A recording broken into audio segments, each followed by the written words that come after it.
Well, hundreds of Lawrence County residents are still waiting for promised settlement checks in a contaminated drinking water lawsuit against 3M. And tonight, in an update to a News 19 investigation, we are learning the lawyer handling their case has been disbarred.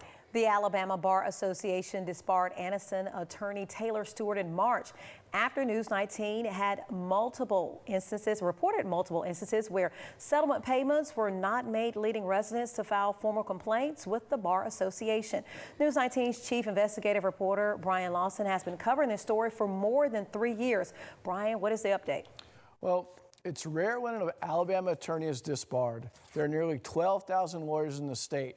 Last year, just 10 were banned from practicing law. In talking to residents following Taylor Stewart's disbarment, there is some sense that justice has been served, but even stronger frustration that they have still not received settlement money, and they continue to wonder where that money went. Sharon Murray recalls lawyers from the Stewart & Stewart law firm, Donald Stewart and his son Taylor, appearing at Wheeler Chapel in Hillsboro. They pitched the 3M lawsuit they were pursuing, asking people to sign up. They drew huge crowds. It sounded good. They made people believe that they were going to get $3,500. Their children would get $850, and if you owned the land and property, you was going to get an extra $1,000. Carolyn Willard was among a group of women briefly hired by the firm to sign up people who couldn't make it to the church for the meeting. She helped sign up hundreds of people, and she kept the receipts. I still have a lot of paperwork that some have it in paper, and also a lot of consent forms, like the pictures of it on my cell phone. That there have been times before I said, wow, there's too much storage in my phone, but I'm holding on to it, holding on to it to the end until everybody, get paid. Back in 2016, the EPA found the area's drinking water was contaminated by PFAS chemicals. Those chemicals were produced by 3M in Decatur for decades. The EPA says PFAS has negative effects on human health. Residents are convinced the health problems of loved ones are linked to the chemicals. The lawsuit promised a small measure of justice. Well, I felt pretty good because I felt like we were entitled to something, but to me, that wasn't enough because people are sick and dying in this community.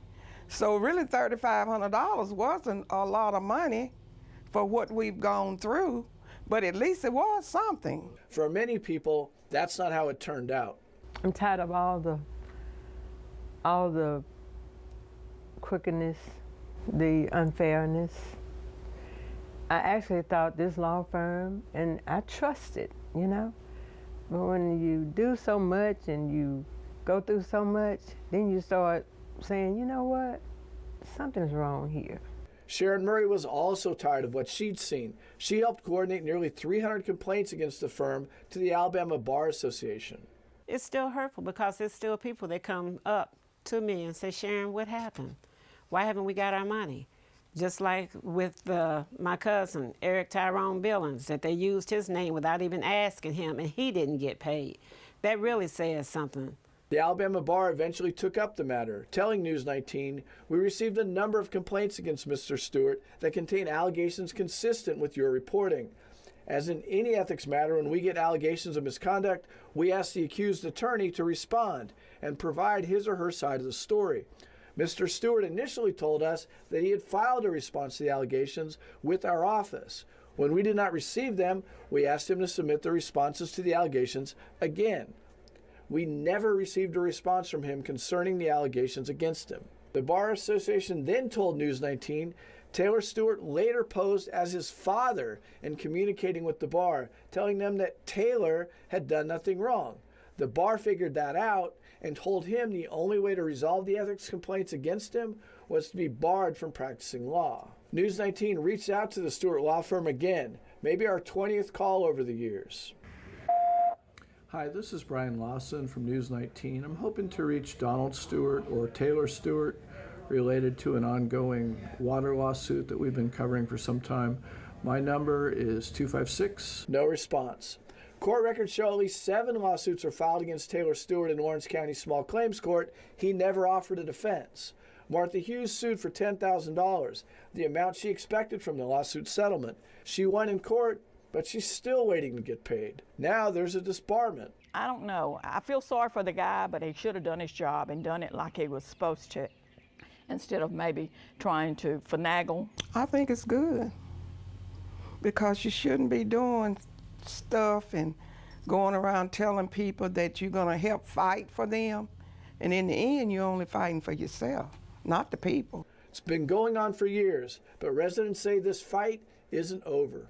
No, I'm not done with it because people need to be paid. The Alabama Bar Association says lawyers can be sued for malpractice, and they pointed News 19 to a client security fund.